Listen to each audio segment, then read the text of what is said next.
আসসালামু আলাইকুম। আমাদের আজকের এই ভিডিওতে আমরা জাভাস্ক্রিপ্টের ইনসার্ট অ্যাডজাসেন্ট এইচটিএমএল মেথড নিয়ে কথা বলবো, যে জিনিসটাও আমাদের জন্য অনেক অনেক বেশি ইম্পর্টেন্ট। আমাদের ইনসার্ট অ্যাডজাসেন্ট এইচটিএমএল মেথড দিয়ে আমরা আমাদের নর্মাল টেক্সটের অর্থাৎ এইচটিএমএল এর যে এলিমেন্ট আছে সেই এলিমেন্টের আগে, মাঝখানে বা পরে আমাদের টেক্সটকে সামনে, পেছনে, আগে অ্যাড করতে পারবো। ইনসার্ট অ্যাডজাসেন্ট এইচটিএমএল মেথডের ভেতরে 4টা পজিশন আছে। একটা নাম হচ্ছে বিফোর বিং, একটা নাম হচ্ছে আফটার বিং, একটা নাম হচ্ছে বিফোর এন্ড এবং আরেকটা নাম হচ্ছে আফটার এন্ড। এই 4টার কাজ 4টা পজিশন সেট করা। আর আমাদের ইনসার্ট অ্যাডজাসেন্ট এইচটিএমএল মেথডের ভেতরে আমরা 2টা প্যারামিটার পাস করতে পারবো।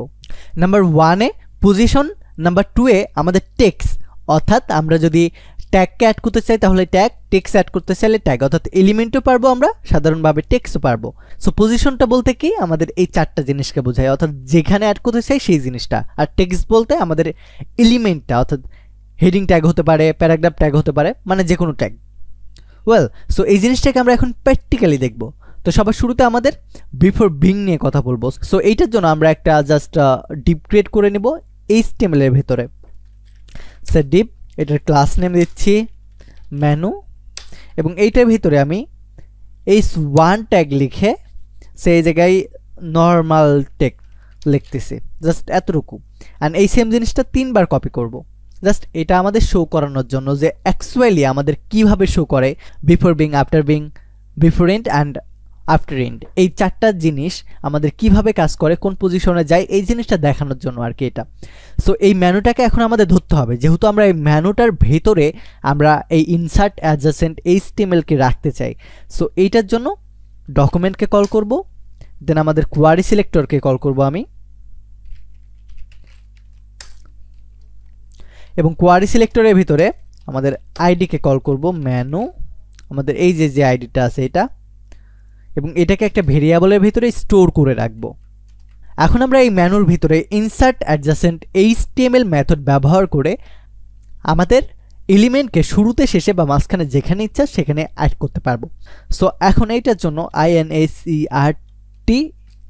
ইনসার্ট ADJACENT অ্যাডজাসেন্ট এইচটিএমএলকে কল করব, অ্যাডজাসেন্ট এইচটিএমএল মেথডটাকে কল করব। এখন এই ইনসার্ট অ্যাডজাসেন্ট এইচটিএমএল এর ভেতরে আমাদের 2টা জিনিস থাকে, একটা পজিশন, একটা টেক্সট। সো পজিশনটা হচ্ছে আমাদের এই 4টা। সো সবার শুরুতে আমি বিফোর বিং নিয়ে কাজ করব। সো বিফোর বিং, দেন আমাদের যে জিনিসটা আমরা অ্যাড করতে চাই। সো এই জায়গায় আমরা নর্মালি টেক্সট অ্যাড করতে পারবো, এই জায়গায় আমরা ট্যাগ অ্যাড করতে পারবো। সো আমি এই জায়গায় h3 ট্যাগ অ্যাড করব যেন বোঝা যায়। সো এই জায়গায় লিখব বিফোর বিং, ওয়েল, অ্যান্ড ট্যাগটাকে এন্ড করে দেব। এখন যদি আমি যাই আমাদের ফাইলে, ওপেন উইথ লাইভ সার্ভার করব, এখন দেখেন বিফোর বিং আমাদের নর্মাল যে টেক্সটটা আছে সেই নর্মাল টেক্সটের আগে আমাদের বিফোর বিংটা বসে গেছে। সো আমরা জানলাম বিফোর বিং দিয়ে কি করে, এখন আমরা জানবো আফটার বিং দিয়ে কি করে। সো এটার জন্য মেনুকে কল করব, menu dot insert adjacent HTML position, আমাদের কি হবে after being. So after being দিলাম, দেন এইটার পরে আমাদের কোন ট্যাগ দিতে চাই আমরা সেই ট্যাগটা লিখে দেবো। সো h3, এই জায়গায় দেব আফটার বিং। ওয়েল, এখন যদি আমি আমাদের ফাইলে যাই তাহলে দেখতে পাবেন আমাদের আফটার বিংটাও অ্যাড হয়ে গেছে। অ্যান্ড আফটার বিংটা দেখেন আমাদের বিফোর বিং এর পরে বসছে এবং নর্মাল টেক্সটের আগে বসছে। দ্যাট মিনস আমরা যখন আফটার বিং এই জিনিসটা ব্যবহার করব, এই পজিশনটা ব্যবহার করব, তখন আমাদের এটা ভাবতে হবে যে আমাদের আফটার বিংটা নর্মাল যে এলিমেন্ট আছে এই এলিমেন্টের সবার উপরে বসে, কিন্তু আমাদের যে পজিশন করে বিফোর বিং দেওয়া আছে ওইটার নিচে বসে। অর্থাৎ আমরা যদি বিফোর বিং প্রয়োজন না হয় বা না লিখি তাহলে সবার শুরুতে আফটার বিং বসবে, কিন্তু যদি বিফোর বিং থাকে তাহলে বিফোর বিং সবার শুরুতে বসবে, দেন আফটার বিংটা থাকবে। আর আফটার বিং সবসময় নর্মাল টেক্সটের উপরে থাকে, before বিংটাও same.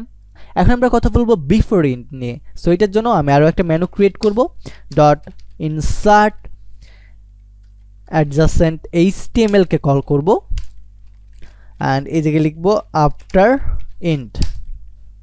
Well, after end লিখতেছি, অ্যান্ড এই জায়গায় একটা টেক্সট দিয়ে দেব, সে লিখলাম আফটার এন্ড। ওয়েল, এখন যদি আমি যাই দেখতে পাবেন আমাদের আফটার ইনটা সবার শেষে আসছে। আর এই জিনিসটা আমি সম্ভবত নর্মাল টেক্সট দিছি, কোনো ট্যাগ দিই নেই। সো ট্যাগটা বসাই দিই। দেখেন আফটার বিং একদম নর্মাল টেক্সটের সবার নিচে দেখাচ্ছে।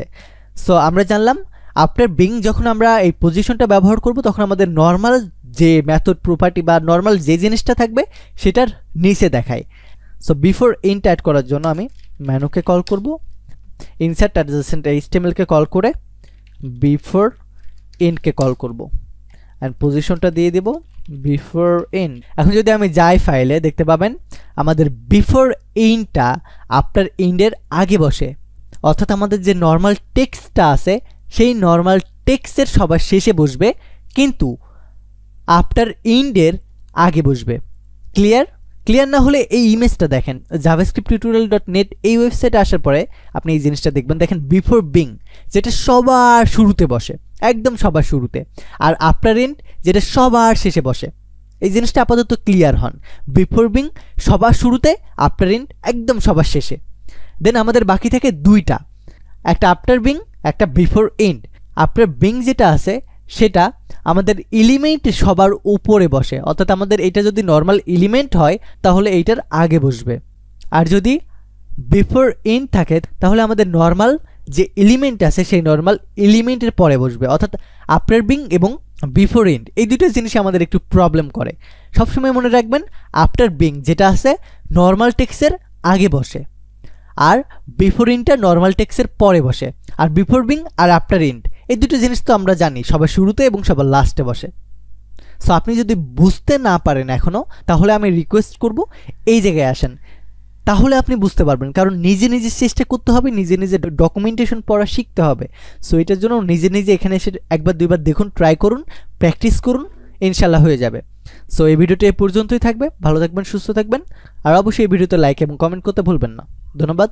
Take risk.